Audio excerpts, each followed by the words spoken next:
Hello friends, polity series में आपका स्वागत है। आज हम हमारे इस वीडियो में देखेंगे directive principle of state policies के बारे में। देखते हैं which part of the Indian constitution contain the directive principle of state policies. भारतीय संविधान का कौन सा भाग directive principle of state policies के बारे में बताता है, नीति निर्देशक तत्वों के बारे में बताता है? तो भाग 4 part 4। How many articles dedicated to DPSPs in Indian Constitution? भारतीय संविधान में नीति निर्देशक तत्वों के कितने आर्टिकल दिए गए हैं? तो आर्टिकल 36 से लेकर 51 तक। ठीक है। The concept of DPSP has taken from which country? जो नीति निर्देशक तत्वों का सिद्धांत है ये हमने कौन से कंट्री से लिया है? आयरिश कॉन्स्टिट्यूशन से ये हमने लिया है। Who said directive principle and fundamental rights as the conscience of the constitution? किसने बोला है नीति निर्देशक तत्व और मौलिक अधिकार भारतीय संविधान की अंतरात्मा है? तो ग्रैनविल ऑस्टिन ने। ठीक है। What is the instrument of instructions in Government of India Act in 1935? जो गवर्नमेंट ऑफ इंडिया एक्ट था 1935 का, उसमें इंस्ट्रूमेंट ऑफ इंस्ट्रक्शन क्या थे? तो वो DPSP ही थी, directive principle of state policies ही थी। DPSP promote the idea of, नीति निर्देशक तत्व जो है वो किसका आइडिया प्रमोट करते हैं?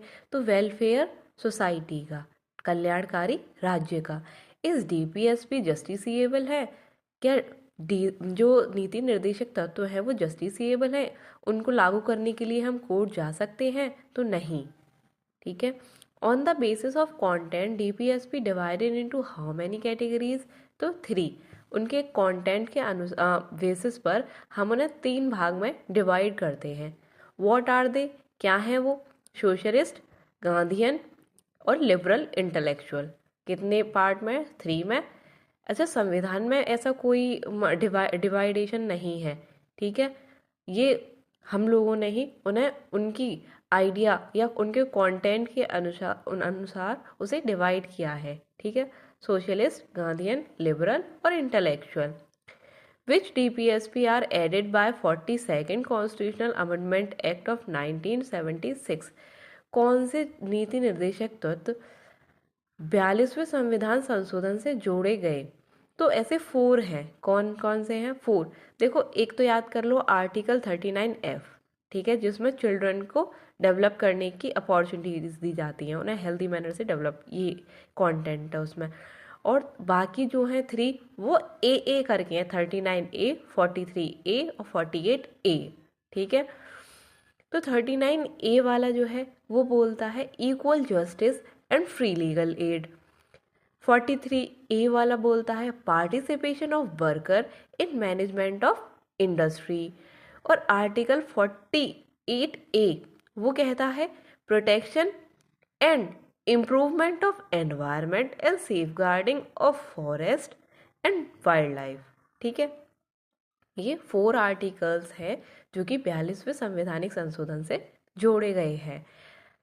Which DPSP is added by 44th constitutional amendment act?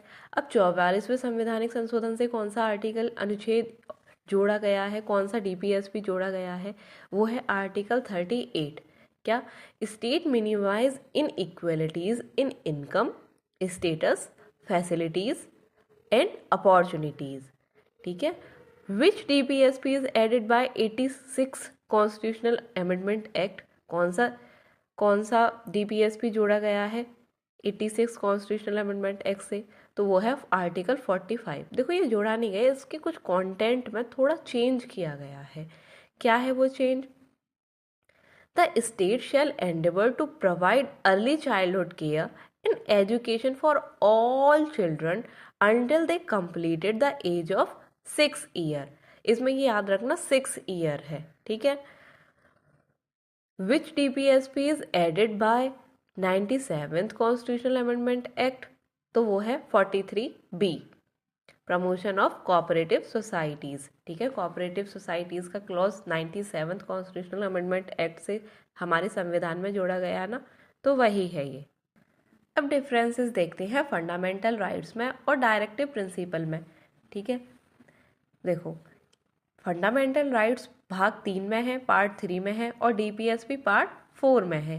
Fundamental rights justiciable है, ठीक है, न्यायोचित है। इसका उल्लंघन होता है तो हम कोर्ट में इनको इम्प्लीमेंट कराने के लिए जा सकते हैं, लेकिन डायरेक्टिव प्रिंसिपल नॉन जस्टिसिएबल है, ठीक है, इनको नहीं, इसके लिए हम कोर्ट में नहीं जा सकते। थर्ड क्या है, जो फंडामेंटल राइट है ये पॉलिटिकल है इन नेचर और डायरेक्टिव प्रिंसिपल वेलफेयरिस्टिक है, ठीक है। फोर्थ क्या है, they are negative right, they prohibit the state from doing certain things. ये नेगेटिव राइट्स हैं, मतलब ये स्टेट को रोकते हैं उनको कुछ सर्टेन थिंग करने से, ठीक है।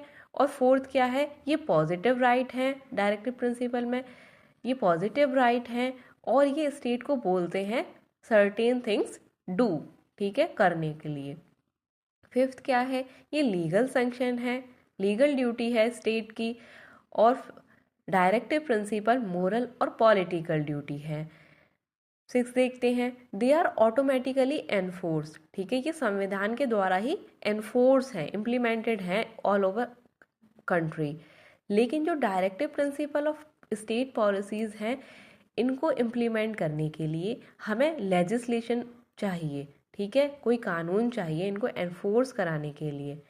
डायरेक्टिव्स आउटसाइड पार्ट 4, देखो कुछ डायरेक्ट निर्देश दिए गए हैं हमारे पार्ट 4 से अलग, भाग 4 से अलग संविधान में। वो क्या है, claims of SCs and STs to service under article 335। Second क्या है, instruction in mother tongue under article 350, ठीक है, ए। और थर्ड वन क्या है, development of Hindi language under article 351। देखो SC और ST क्लेम कर सकते हैं अंडर आर्टिकल 335। और सेकंड वाला क्या है, हम मदर टंग में इंस्ट्रक्शन दे सकते हैं, ठीक है, उसे प्रमोट कर सकते हैं मदर टंग को, किसी की अलग मदर टंग है, किसी की अलग मदर टंग है, ठीक है, उसमें इंस्ट्रक्शंस दे सकते हैं, वो अंडर आर्टिकल 350 है। और थर्ड वन क्या है कि हमारी जो हिंदी लैंग्वेज है हम उसका विकास करें, डेवलप करें उसको, तो ये आर्टिकल 351 के अंडर है। If you like my video please share and subscribe my channel. Thank you.